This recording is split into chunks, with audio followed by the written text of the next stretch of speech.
Action. Hi guys, I'm Erkka. I'm the other teacher on this youth panel film course. On the second video, we'll be going through the production phase, learn about cameras, as well as some filming techniques. Now, there's a lot of work that comes with a project, and even more so in case you're working alone. The amount of work depends on what the project is about, and as you're supposed to make a fictional short film as one of the 3 videos, which I consider the most complicated of the bunch, I want to try to inspire and give some tools for you to work with. Therefore, we will be first doing a short breakdown of the requirements of such a video project, using this video as an example.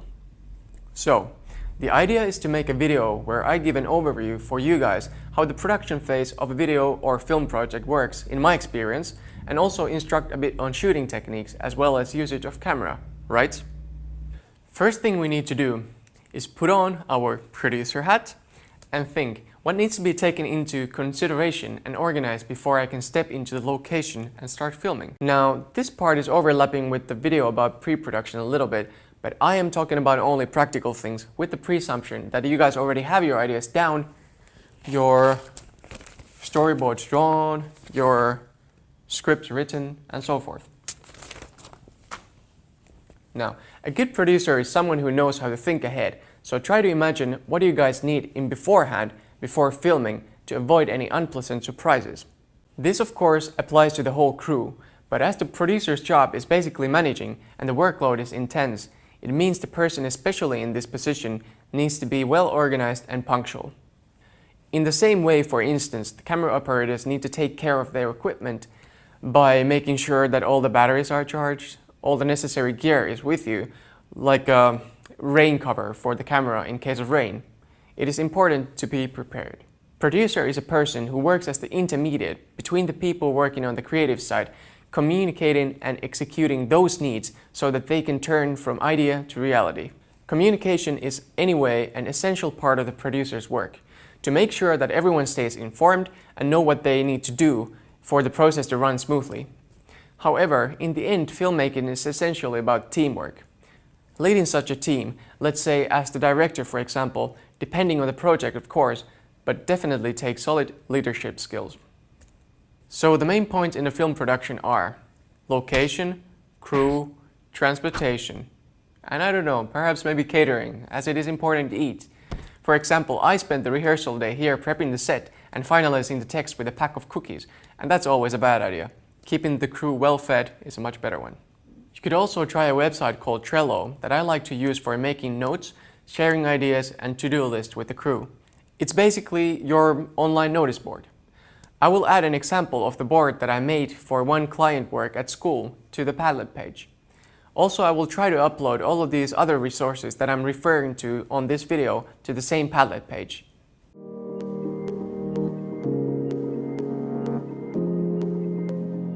So, what I need to do first is to find a suitable location and make sure that I can use it. In my case, I went to the school to look around what could it be. I pick up a classroom that I know that has a lot of space. Some tables, some chairs. It is relatively quiet and has the privacy needed. I thought it was a good thing that the motorized blinds cover all the windows except for one that I had to cover manually so that no sunlight could enter the space. I'm doing that because I don't know for sure how long will I spend here in the classroom shooting this video. It might be that in the beginning the sun would have been shining and in the end before I'm finished it already would have set. This might create a problem with the light continuity when the sun would have suddenly disappeared after a cut, and the illusion of the video happening in real time is broken. At the moment I think it's a bit more difficult to tell whether I was filming during the day or the night time, and how much time did it actually take in reality. This is also a good tip for you guys. If you would need to film in a location during the daytime, but the scene needs to be set during the night. The situation is not really hard to imagine, because usually people want to sleep in their private homes in the nighttime. In such a case, I might cover up the windows with, for example, black-colored thick large trash bags, not show them in the frame, and add some cold blue light from outside of the frame to recreate the illusion of the nighttime. In general, cutting light is easier than adding some. That's why I suggest you try to plan your filming so that you can use all the available daylight and work with that when it's a daylight scene. Sometimes this can be hard to juggle with, as the sunshine can be inconsistent on a cloudy day. In this case, just decide how you want the light to be in the scene and stick to it. If you want it to be straight sunlight all the way, you have to wait for the clouds to pass and vice versa. These are also partly the reason why usually in the call sheet the weather is included. Film lighting is actually also a really important part of filmmaking. Try to think what kind of a light would be suitable for your scenes. For example, if the overall mood of the scene is happy, perhaps some bright light like the sunlight could be fitting. And respectively, what do you think, what kind of a feeling would a candlelit scene create for the audience? The use of natural light and the lamps that can be found from pretty much every home is very much advisable. It is time to get creative and go with what you have. After selecting the location, I checked the university's website for how the room is available. Lucky for me, the classroom is free as it is the summer and no lectures are organized at the moment, so I'll send the email to the administration and book the room. Shortly, I will receive the confirmation email that the room is booked for me for 2.5 days. The first day is meant for the preparation, checking that everything works technically fine, second for the actual shooting, and the third one as a backup in case something would go wrong and I couldn't fix that during the second day of shooting. Sometimes when the production has a large cast and crew, it might be hard to fit together all the people's schedules with the location's availability. Especially the actors can be quite busy people sometimes. Next, let's go through the equipment part.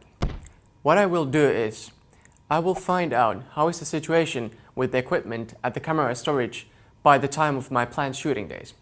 I go home, browse through the rental equipment list online and make my own list with the needed equipment. I know that for editing purposes I need to shoot on 2 cameras. And I would like to have a few more in the frame to show you guys what kind of different cameras there are. Now let's have a look at the floor plan that I made. From the floor plan you can see how the cameras are located in the room among a few other things. The cameras are placed accordingly to the so-called 30-degree rule, which is the minimum angle that the cameras should be placed apart from each other so that the cutting between the cameras would look natural. I sent the booking email and soon we'll get the confirmation that the equipment is either fully booked or perhaps something is left missing. But so it happens that I'm in the luck again and all the equipment is available. I find a safe place where to store the equipment after picking it up from the storage and when not in the actual location. At this point, some of you might have already thought by now, whoa, that sounds like a lot of work. So what about the other people? Indeed, assigning the film crew is our next topic.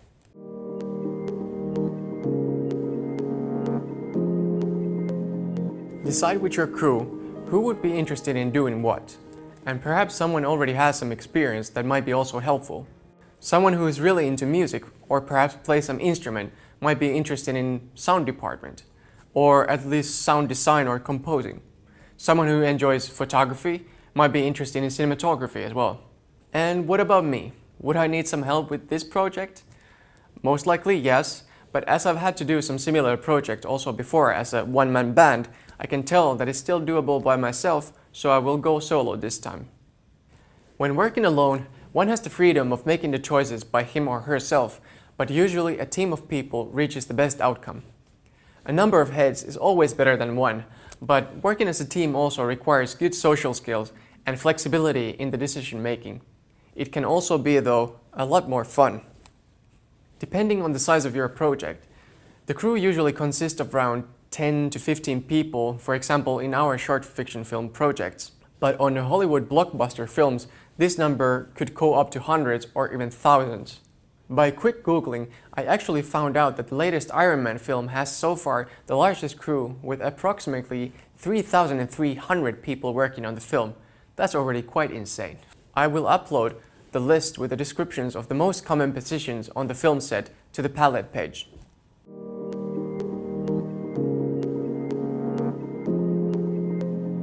Next we should talk about the transportation. How do I and the equipment plus some other members of the team reach the location?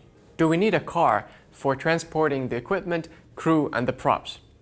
Could we maybe loan a car? And if not, is it really necessary to have a car, or could the stuff be transported with us by public transportation perhaps? It is again time for some creative problem solving. Once when shooting in a shopping center, for example, we're using shopping carts for carrying equipment, so everything really goes into times of need. However, I had it easy this time. This location was not that far and the equipment was practically already here. Only a minimal amount of stuff needed to be transported to the location additionally. Another important thing to consider is scheduling. First thing though is to remember to be always on time. It is a die-hard stereotype of people working on the creative fields that they're always late. But actually when working on a proper film set, the reality is entirely the opposite. You're either there when it's agreed on, or the next day you won't have to be there at all. Also, I have had to learn this the hard way, but fortunately already before starting to study films. Naturally, everyone is late sometimes, but just don't make a habit of it. The call sheet is an important document during the production. You can find an example on the first video's Padlet page. It tells when exactly each member of the crew needs to be on the set, their contact information, and when should their department be ready for starting to film. When everything is well thought through in beforehand, ideally everyone gets home in good time, has enough time to eat, and the planned shots of the day will be done. Good pre-planning and scheduling is one of the things that are invisible when properly done, but everyone will definitely notice when it's not. And nobody likes to stay overtime for hours and hours. Also, you could try to make your own simplified version by yourself for your shooting, just to get a hang of it. It is actually surprisingly hard to estimate the time that filming each shot should take. Now, let's have a look at the behind-the-scenes documentary of the film called Popiera, on which Akseli and I were working on the light department. I would actually suggest that you guys take a little break now, put this video on a pause for the time being, and go ahead, go and take a peek what we were up to back then. I'll be waiting right here.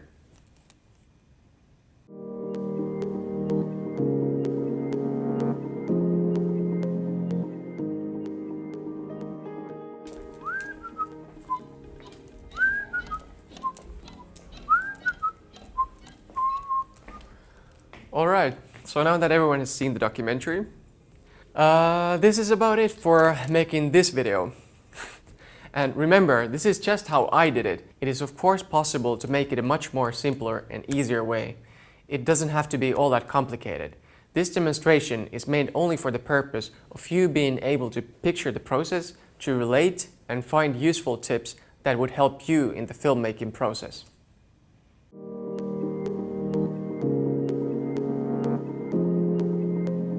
The camera's body could be actually rather compared to the human brain, because that's where all the controls over the camera's functions lay. The lens to the eyes, giving us the picture, and the microphone to the ears for sound. The camera can be the kind of a all-in-one package, such as the digital pocket camera is, with non-interchangeable lenses and inbuilt microphone, but there is a lot of variation to this. Such cameras are made for the convenience of the consumers. As exactly on the contrary, in the professional film production, all the parts are strictly separated and manned for the maximum control. There could be actually someone for just playback in the video footage to the crew after each take.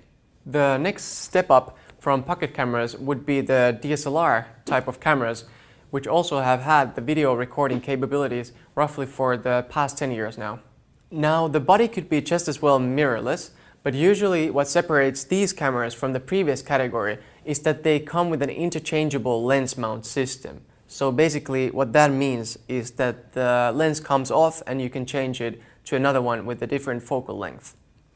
Such cameras have been developing rapidly and invited a crowd of indie filmmakers when first announced. Nowadays actually even smartphones have such crazy features that could have been only dreamt by the time when the first DSLR got its video properties. The next step after this could be thought of being the semi-pro and pro camcorder body cameras that usually feature higher quality XLR inputs for sound and typically have motorized zoom lenses among other things, such as this one.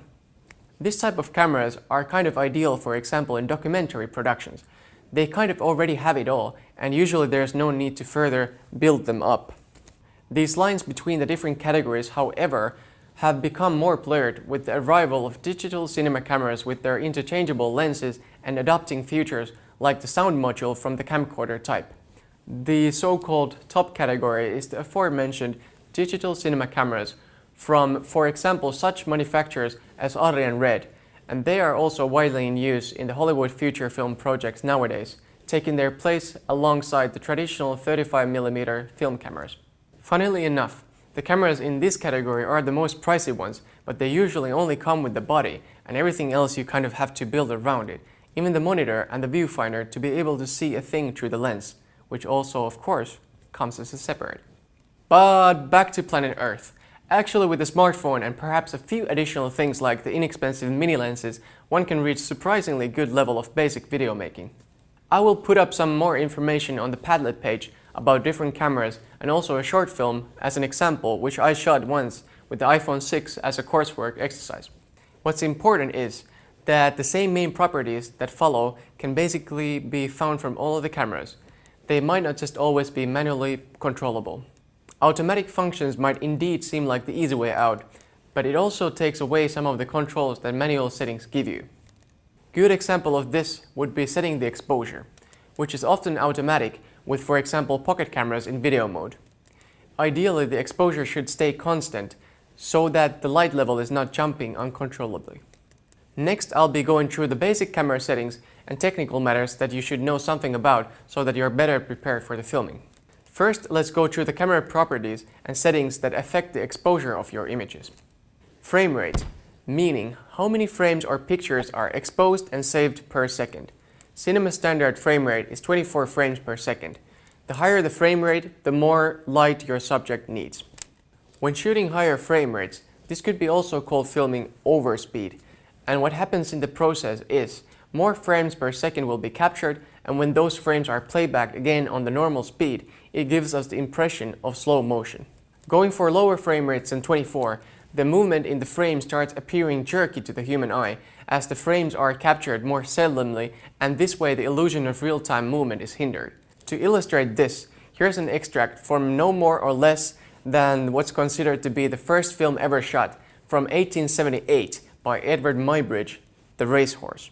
From the Padlet page, you can also find a link to the music video on which Akseli and I were working together on. It's almost completely shot in slow motion. Next thing you should consider is shutter speed or angle, indicated in fractions of a second most commonly. A good rule of thumb here is to keep the shutter double in comparison to the frame rate. So for 24 FPS, the shutter in this case would be 1/48th of a second. With these settings, the movement in the frame should appear natural. With slower shutter, the movement starts to have a motion blur, as with the higher rates, it becomes overly sharp.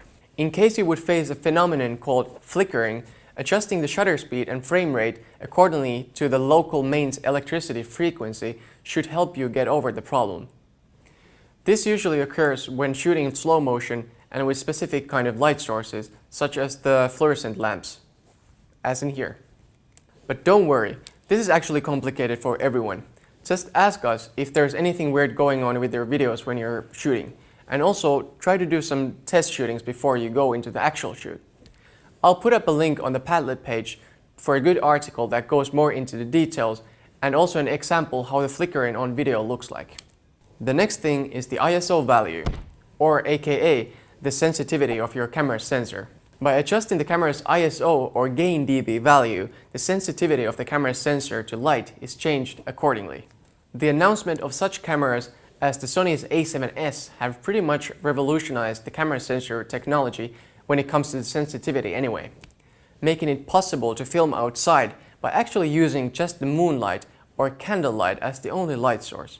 I will add up the link to the example video of this on the Padlet page.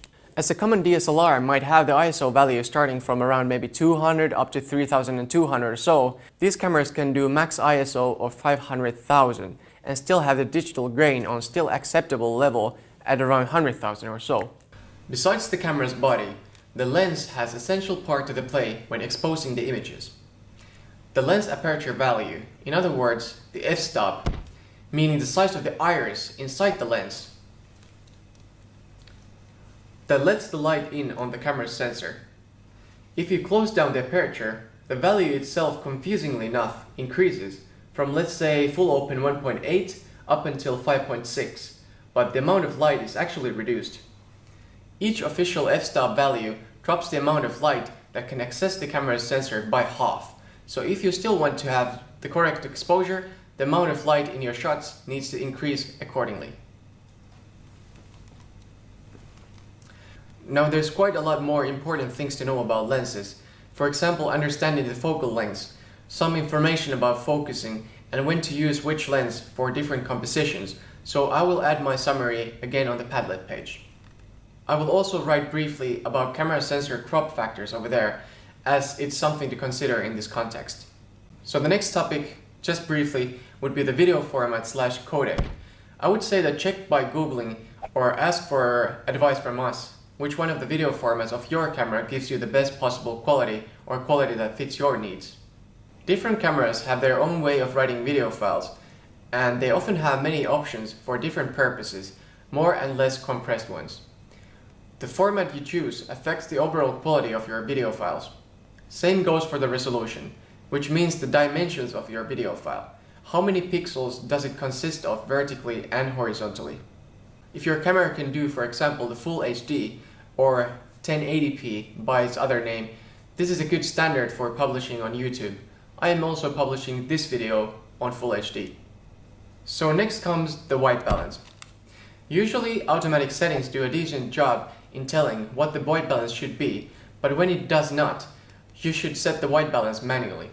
This should be done accordingly to the dominant light conditions, meaning basically what kind of light is dominating your environment for the moment when you're shooting. The problem is that usually when the camera reads the white balance wrong, it is due to mixed light, meaning that there's more than one different light sources with different temperature and color. In this kind of a situation, it is probably the best to just make an estimate and pick up something that seems about right. In case the light source within the scene changes and the camera is on automatic setting, the color of the light might jump uncontrollably. It might work as well just fine if you're filming, for example, in exteriors under direct sunlight so that the light stays about the same. In cameras, white balance is indicated normally either by symbols and the names of the light sources or numerically by Kelvin color temperature. The warm, yellow lights, for example, common household lamps with tungsten bulbs are around 3200 kelvins. The daylight is around 5600 kelvins, and the more colder the color of the light becomes, the higher the number. The common fluorescent lamps are somewhere between those two, around 4000 kelvins or so. So in essence, by setting the correct white balance, you tell the camera what is the temperature of the light under which a white object will still look white. In my case, I set the value around 4000 as well, as this classroom has fluorescent bulbs in the ceiling. So this is how the frame would look if I would deliberately set the wrong white balance. It might be quite complicated to wrap your head around this one, I know, but again, do ask when you have questions and perhaps also make some tests before the actual shooting. In the case your camera would have the option of shooting RAW, white balance is actually one of the settings that can be pretty much overlooked and decided for only in the editing phase later. Just for the sake of example, I left part of this clip uncolor graded. So basically, this is how RAW looks like when it's imported straight to the computer without any color correction. They describe the image as being flat because it has very low contrast and colors are desaturated, but it's not supposed to be published this way in any case. The point of RAW shooting properties in cameras is to have as much freedom in post-production as possible, so that, for example, the cinematographer can decide exactly what kind of a look he or she wants to go for. After the light reaches the camera's sensor, it processes the data and saves it to the memory card or the hard drive.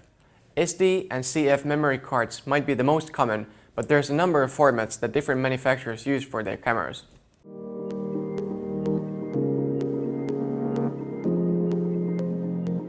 Next, we'll be talking a little bit about shooting techniques. The following techniques go under the term cinematography. Now, ideally, it would be always good to use the tripod when possible, when the camera is fixed or you're operating the camera while it is fixed, if the camera shaking doesn't anyway have a meaning for the story. And usually in that case, the so-called shoulder rig would be normally used for the handheld shots to have more control over the shaking. If you don't have access to a tripod or a shoulder rig, don't worry, you can always use the environment creatively and find something to support your camera with, like a table. Also, adding some additional weight to your camera when doing a handheld shot might help you to get rid of the micro shaking. Also, the wide-angle lenses are more forgiving to the shakiness. Handheld camera is said to be giving the kind of feeling of a documentary kind of shooting, probably because the format is essentially about grasping the right moments, and therefore the situations don't always allow such thorough pre-planning, even though experienced documentarists of course have their own techniques for this. Now, in fiction film, handheld camera might be used, for example, when filming someone's point of view. Besides fixed camera and basic camera operating like tilting, panning and zooming, other options to shoot a scene that occur often in films are different camera movements. For example, the dolly shot, where the camera is placed on a dolly, a kind of a cart that moves on wheels on top of tracks. This way, smooth horizontal movements are achieved. Other options for executing camera movements could be also the handheld, that was already mentioned, and instead of dolly, Steadicam and gimbal could be also used. Nowadays also drones have become more popular in productions for doing aerial cinematography. And whichever of the cinematography techniques you decide to use, the most important is try to think, how does it support the story? Story comes always first. And speaking of which, have a look at this scene from our fellow students' thesis short film called State of Mind, where the jump cutting technique was used creatively as a storytelling device, as again in vlogs, for example, in comparison, cutting extra time by jumping is everyday kind of a technique. Another commonly recognized rule is called the 180-degree rule, which means that when shooting a dialogue scene, for example, between two characters, there's formed an imaginary axis between them. The side on which the camera is first placed on, accordingly to the rule, should be kept when going in for the close-up shots, so that the characters maintain their sights and the eye lines logically in the frame and the audience won't be disorientated. Next, let's move to composing the image and let's start with the shot sizes. There's a rule of thumb here as well. It is common to use wider shots first, moving on towards the close-ups. The close-ups are essentially for emphasizing emotion or showing other details. Wide shots then again, for establishing an environment, for example. Compositions can be a useful thing to know when making your film. It helps with the communication between the team members so that everyone already knows in the planning phase what size of a shot is being made. These things can be pretty difficult to know by heart though, so there's a nice link to a cheat sheet on the Padlet page again. Try to also think about camera angles when placing your camera and composing your frame. Surprising camera angles such as low angle could add some interesting extra spice to your story. Remember not to compose your picture so that you'd be cutting from the joint parts of the human body. It gives the impression that limbs are being cut off, unless of course intentionally to foreshadow, for example, that in the end of the film the character will actually die. Give your characters enough headroom. The reason is said to be psychological and based on research on aesthetics. Get to know the rule of thirds, a way of composing your image so that the point of interest in the frame lays in one of the intersections where the image is divided into thirds. Most of the cameras have this grid inbuilt in the software and it just needs to be enabled from the settings. With these things being said about the rules, it is also noteworthy that rules are meant to be broken, if rightly motivated and consciously done anyway. A few words about different formats. Different formats such as fiction film, TV, documentary and music videos can sometimes seem like they're from different worlds, yet still within the same scene. In these worlds, different rules apply. Or the rule might be, for example, that there is not so much rules, as it sometimes seems with the music videos. The fiction feature films, in traditional sense, have relatively strict rules. For example, slow motion would probably only be used in a music video like montage in the beginning of the film, or at most to emphasize some really strong emotion, as music videos are more experimental, simply put. Documentaries then again have a lot of variety, but the cinematography usually reflects on the fact that the format intends to depict the reality as it is. However, I was recently also shooting a thesis film which was about illustrating someone's dreams, which obviously is then fiction, so it's not that simple either.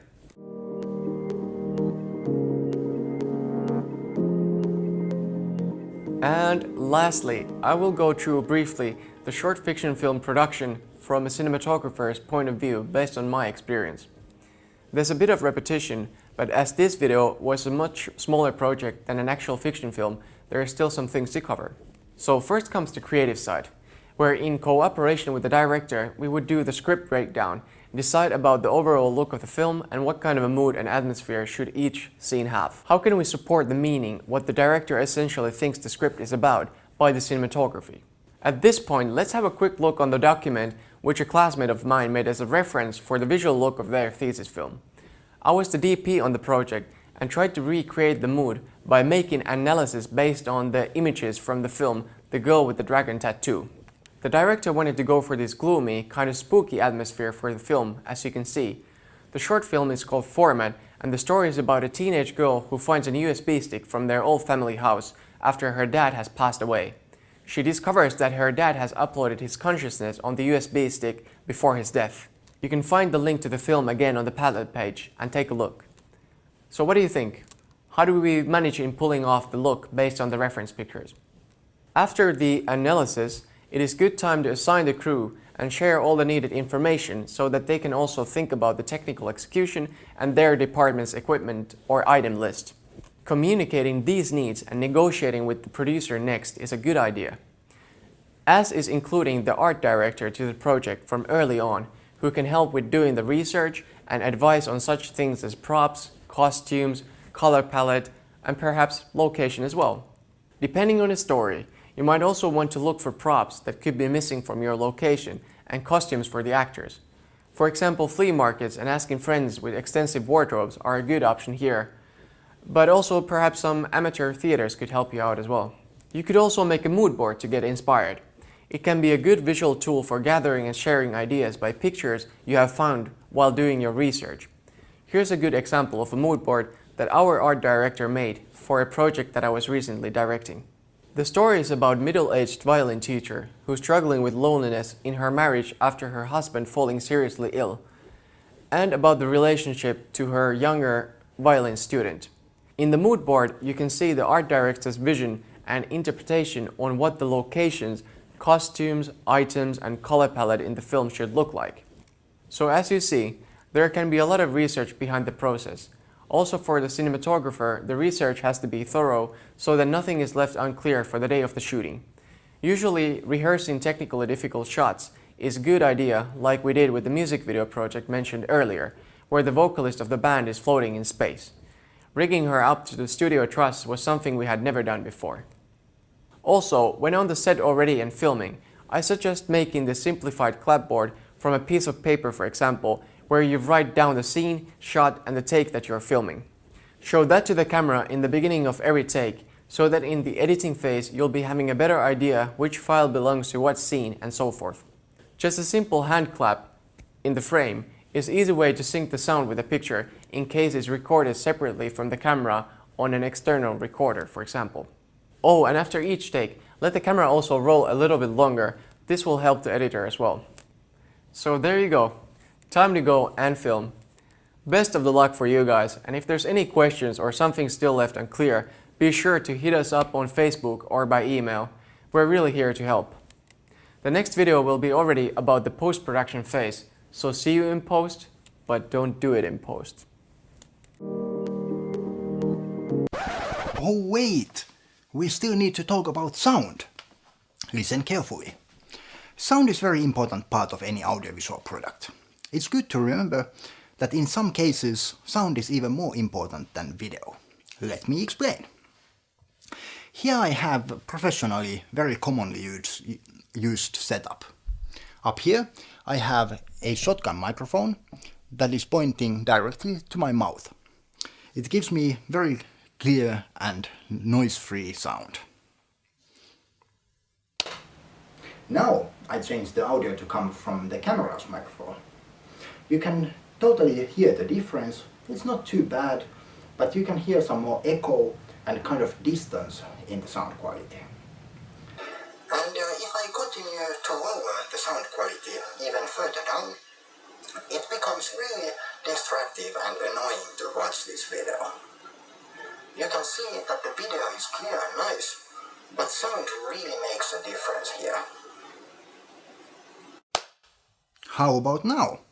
The video quality is absolutely terrible. Look at all this noise and pixelation. It's even difficult to see detail in the movement. I compressed this part of the video in an extreme way and brought it back to the editing software. But still, the video is not difficult or annoying to watch or follow. And this is because the sound is still so great. You can consider this to be an artistic choice. Of course, the best situation is to have both good audio and good video. But it's not always easy to get good quality sound, especially when you are on a budget. A common difficult situation is when camera needs to be far away from the subject, maybe other side of the road, or you are shooting in a very noisy environment, like a cafe or restaurant. In a professional setting, this kind of tiny microphone would be used. It's clipped right here and gives you great quality sound even in a noisy environment. This is then captured with an audio recorder like this one. But the problem is that this kind of equipment can cost hundreds or even thousands of euros. Not very good for a budget. So let's think, what is the smallest object that you have that already has some kind of microphone in it? Ta-da! A mobile phone. Most phones have some kind of app that lets you record audio. For iPhone, use the voice memo app. And because phones are so common objects in our lives, actor can very well have one next to them on the table, and it's actually recording sound. Very handy. And of course, if you need to record a phone call, fake it by recording the sound with the phone. It's right next to the mouth. It's ideal. But you have to be careful when recording sound with a different device than your video. You will probably end up with sound that is out of sync. This means that the sound and video do not play at the same time. It sounds and feels like this. You don't want that. For this reason, clap is always used in a professional setting. It gives you visual and audible reference where in the video the audio track is supposed to be put. The sound of the clap will be visible in the audio file as a high spike, and you then have to align the spike to the moment of the clap closing. But of course, you don't need to clap with an actual clap. You can use your hands. It makes the same spike. Okie dokie. That's all I have to say about sound. I hope I proved that sound is really worth thinking about. Remember to use your creativity when shooting the films. Don't forget the phone trick. It's a good way to capture some good audio. And if you need some help or comments, of course write us at the Facebook group. But goodbye for now.